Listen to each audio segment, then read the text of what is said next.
Hello Kuwait and Philippines, hello Middle East, and hello world. Good afternoon. Ako gali si Jocelyn, sa Lukuyang nagtrabaho dito sa Kuwait as an OFW for 6 years. So, ma'am, bali dati ma'am, nung bago ka napunta dito sa Pilipinas, ano po yung work natin sa Pilipinas? Nag-aalaga po ako ng bata. Yan lang talaga siya. Tapos, Opo. paano mo siya naisipan ma'am na magpunta dito sa Kuwait? Actually, wala talaga akong plano mag-abroad. Pero sa kaibigan ko, sinabihan niya ako na hindi na daw ako makapunta ng abroad dahil sa edad ko. So, tinry ko na may isa akong kaklase na sabi sa akin na mag-abroad kami, mag-apply kami. Sinubukan ko naman, kaya yun, nakapag-upload na. So, bali, saan ka nag-work ngayon ma'am? Dito sa Miss Ref. Sa Miss Ref. So, ma'am, isa lang yung niyo, bali, isa lang yung employer mo sa loob Opo, ng 6 isa lang. years. Kumusta naman yung buhay mo bilang isang OFW kasi malayo ka sa pamilya mo?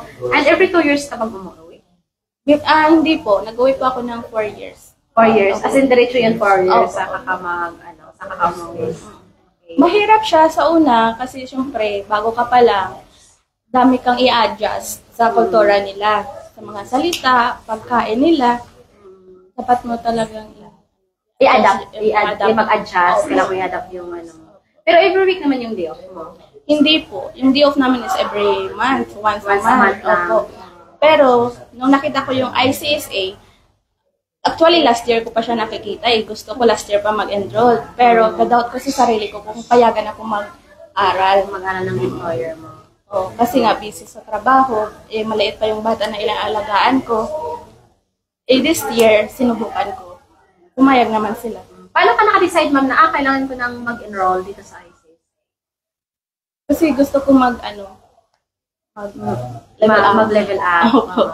Para, alam ko naman na hindi man yung caregiver sa ibang bansa, malalaki yung sahod mo doon.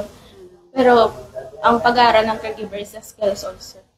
Okay. So, kasi iba pa rin talaga kung nag-i-improve tayo, meron tayong panibagong skills. Kasi mas marami tayong opportunity na maka-apply ng trabaho, di ba? And of course, time is gold. So, time is gold.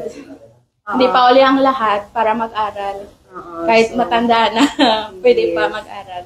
Kasi lahat tayo may opportunity na para makapag-enroll, makapag-aral, makapag-enhance ng skills natin. And yun nga, tulad ng sinabi mo kanina, napaka-in-demand ng caregivers ngayon. Kasi lahat ng bansa is nangangailangan ng caregivers. Kahit sa Pilipinas man, or dito sa Kuwait, or kung gusto mo man mag-abroad, outside sa Kuwait, or outside sa Pilipinas, lahat may caregivers, may mga caregiving, di ba? Napaka-in-demand talaga siya. Yes. So, ano yung mga natutunan mo, ma'am, sa course niyo? Maganda siya. Tapos ang instructor namin, maganda siya magturo, step by step. Paano magkuha ng vital sign, tapos mag-activity, mag-transfer ng patient from bed to commode, to scratches, walker. Maganda siya actually, marami kang matutunan pag nag-aral ka ng caregiver. Kasi lahat tayo pwede naman mag-alaga, pero need natin ng skills. Ano post-credentials to prove na certified caregiver ka. Yes.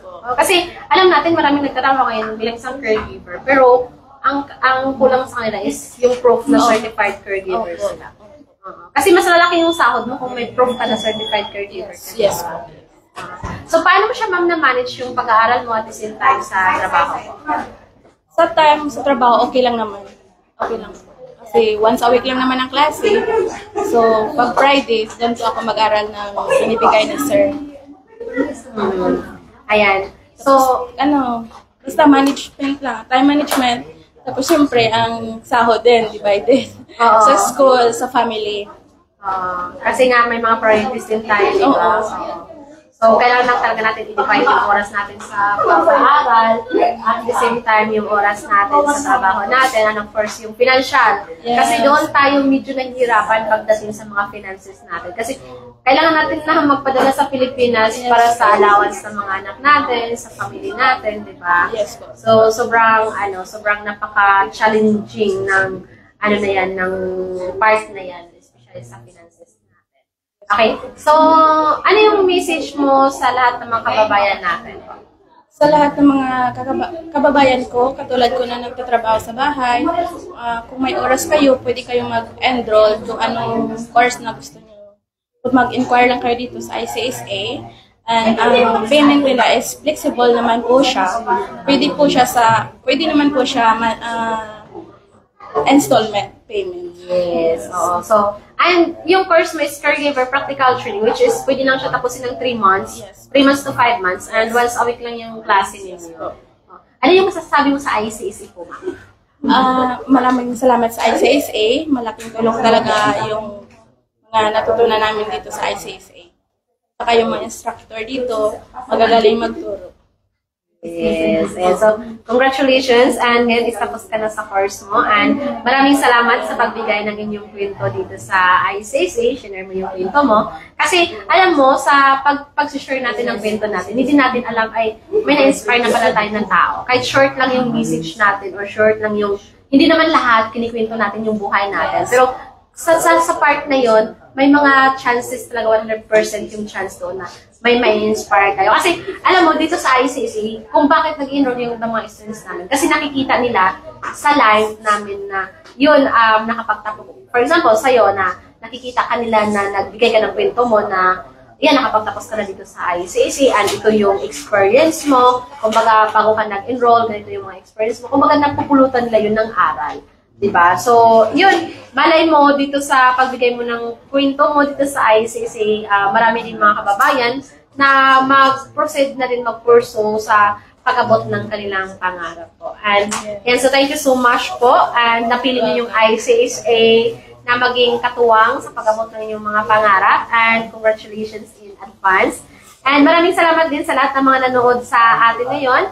Sa lahat ng mga gustong mag-inquire dito sa ICSA, pwede niyo po kaming i-message directly sa aming WhatsApp number, +965-99302-850. And thank you so much po. Muli ako si Ms. Rachel and Ma'am Josie, yes, ang nagsasabing ICSA and your partner of success. yes, thank you so much everyone and God bless.